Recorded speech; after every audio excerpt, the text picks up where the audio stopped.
or make a presence there. Their goal was just to lock down all pushes and first find out and make sure CTs are playing honest. As you can see, C9 kind of just is support, ready to back up at any kind of Ivy push or inner or mid push. Markelov was holding the middle, making sure nobody pushes up towards the middle. Once they got that first initial pick, Markelov rotated towards inner by instinct. I guess maybe that's their main formula to sometimes either fake inner or do something like that. But you could see him fall back to inner and then quickly come back towards Ivy, because I'm guessing this is where Zeus actually called the strat. He said, okay, we just got to kill on Lurpus inner. Most likely they're going to have one guy watching inner, maybe even two over rotating. They should only have one watching Ivy at this moment, if any at all. They're going to eventually set up with two outside and one in Z and one inner. But the most consistent thing to hit after you get a pick like that would be Ivy in that scenario. So as you can see, he called let's fall back towards Ivy. They end up creeping out, walking towards Ivy, and Storm was spotting it.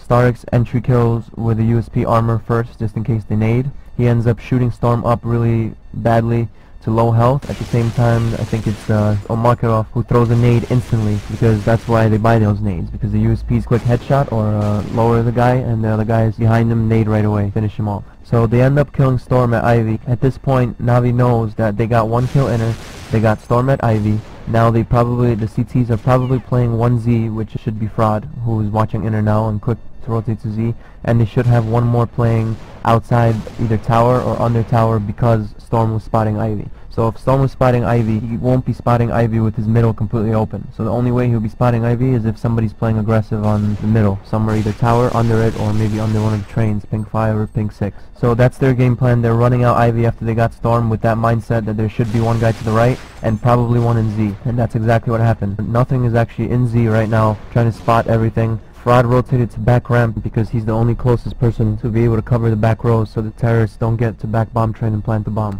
So he ended up getting to back of the ramp, but Navi was one step ahead of him. As soon as they took out Storm, they rushed the back rows because they knew that their secondary inner player or Z rotator is going to run there. And it's pretty much from after they killed Storm, it's pretty much a race for who gets there first.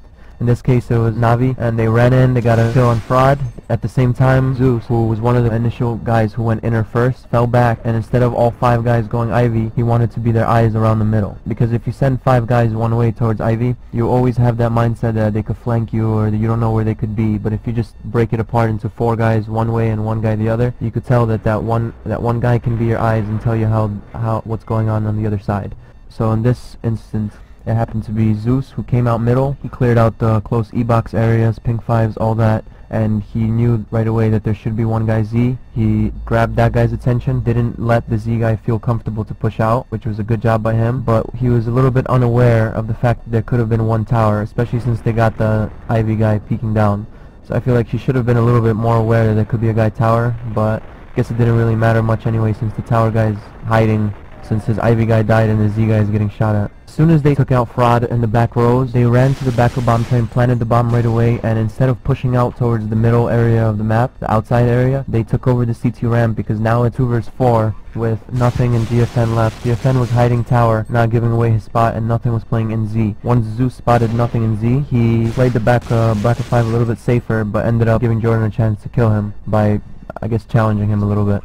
A little something that really made Navi win this round, or that shows that Navi knows how to come out Ivy together the right way, is when you see them come out, you see how 3 guys rush out towards the back row and back bomb train, not all 4. The last guy, which happens to be C9, ended up just staying by the Ivy and just covering the right side for anyone to flank them, which makes the team feel comfortable that nobody's going to come behind them and kill them from behind. So he kind of just stuck to covering the right side, grabbing the Z guy's attention, making him feel a little bit nervous not to peek out, but he was also unaware that there could be a guy tower, and Good For Nothing did a good job of hiding and then doing his best to, once they thought everything's clear, to getting a kill. Sometimes teams will even allow you to get 2 kills from tower like that, but Navi didn't let that happen. Again, organized little collective pistol rounds like this, they don't work right from the start. It's something that you kind of need to get down. You need to have a formula of taking things, like either it's Ivy or inner or wherever they decide to go. There's formulas always, you know, like first guy entry killing, second guy playing off him, covering him, third guy doing the same. If there's 4, the 4th guy watches their back. All these type of collective passive pistol rounds where you find out information and then just call a strat. It's all based on being on the same page, on what to do, how to react to certain scenarios, to keep in mind where the CTs are playing, and if one's playing playing here, most likely the other one's playing there. Like for example, if Lurpus is playing close inner on the pistol round, that means that there's one playing Z most likely, or there could even be one hiding in upper. You have to be aware of things like that and talk about it with your team to make sure you're on the same page when that happens, what to be aware of and who's doing what.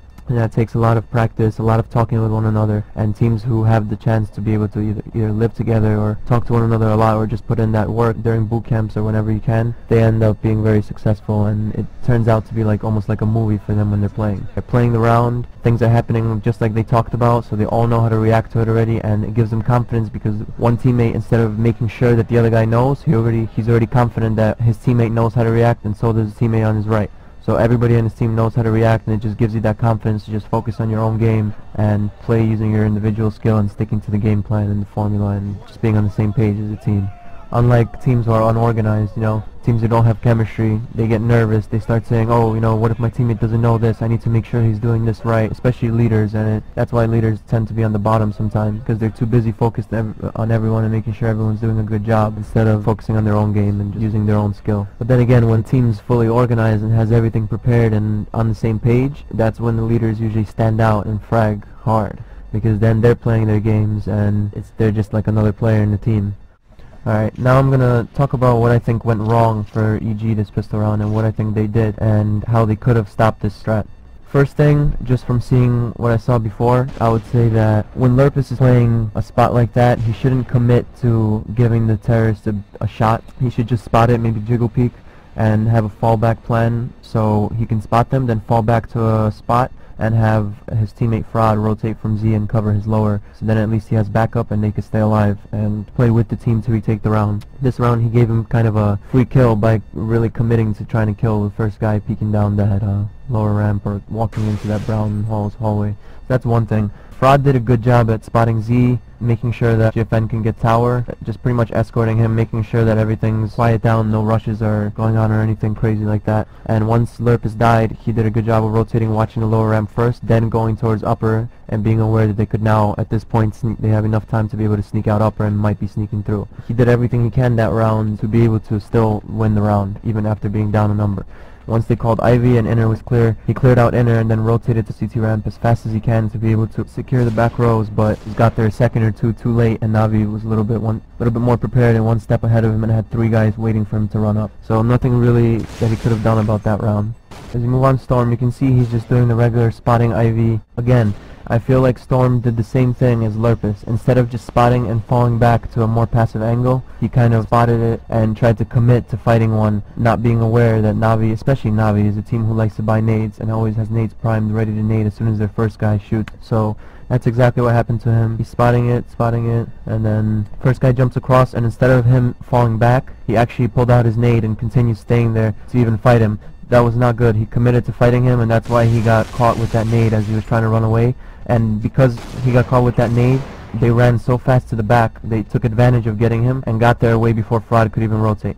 How the round should have looked like was Storm should have spotted one Ivy and fell back to the post area, and then once he heard footsteps and them rushing, either delay flash them or fall back to the bomb train, at the same time calling Ivy rush or calling some Ivy for Fraud to rotate to the back ramp, so now they have two guys covering those back rows and nobody dying, nobody getting picked off. That would give a chance. As you saw Jordan ended up getting a kill on Zeus and GFN getting a kill on C9. Same things would have happened. Jordan would have ended up getting a kill on Zeus the same way, unless Zeus would have played that differently, I don't know. But if Jordan got that same kill on Zeus and GFN killed C9, most likely Fraud and Storm would have been able to kill one or kill two in the back rows and be a little bit more set up for them if they just fell back instead of committing and fighting people 1 versus 1. And the whole round would have looked differently. If Lurpus played that smart too and inner and didn't commit to fighting that guy and stayed alive, he could have possibly flanked ladder, or maybe Navi wouldn't have done that Ivy strat. Because the way I see it is, Navi probably has a certain game plan where if they get a pick somewhere on the map, they like to go towards Ivy, especially on pistol rounds. I could be wrong, but that's probably one thing that they have, as I would say, goals throughout a pistol.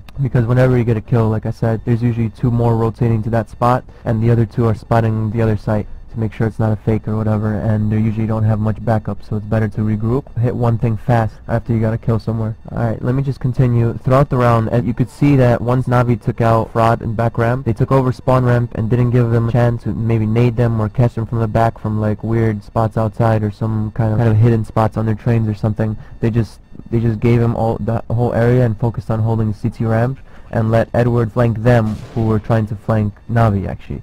It's a little confusing, but if you see, Jordan was playing in Z.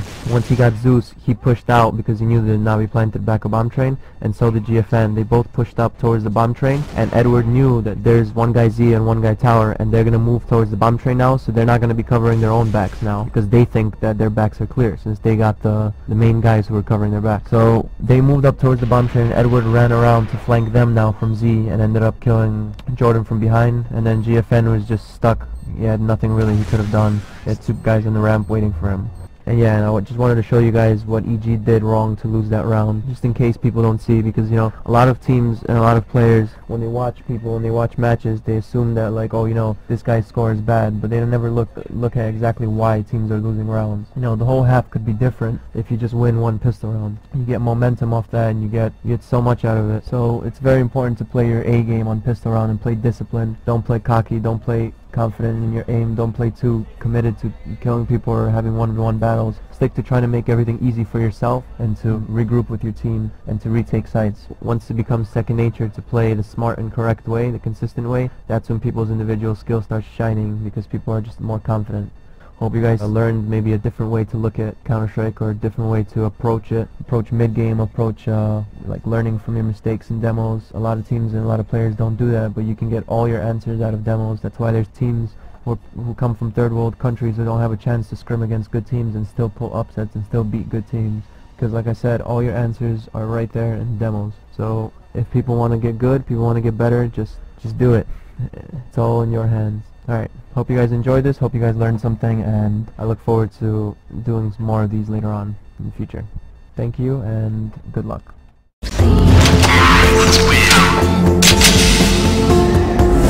Hey guys, this is Zeno from Winout.net. Today I'm going to show you analysis of a pistol round between EG and Navi on DE Train from Arbole Cup Dallas 2010. It was a best of 3 series, but this is just one map on DE Train and the pistol round. I'm going to explain what Navi did to win this round, their thought process, how it worked out for them, and what EG could have done to make it easy for themselves to actually win this round.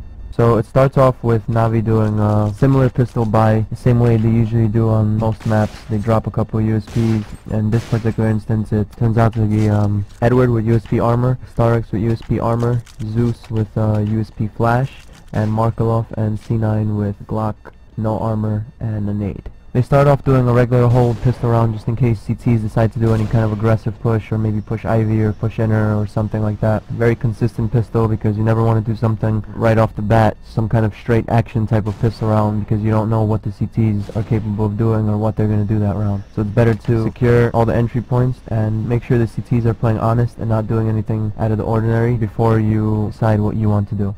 Basically find out information. That was their goal in this round, and as you can see, they have all exits covered. Zeus and Edward end up going towards white walls to clear out any kind of inner pushes and to make sure nobody's playing aggressive in brown hall's inner. So they clear that out. Zeus is aware of, if you watch him entry killing, you can see he's aware of the close brown hall's close steps in white walls, any CTs playing in little close angles like that, or even up lower ramp, the little close angle.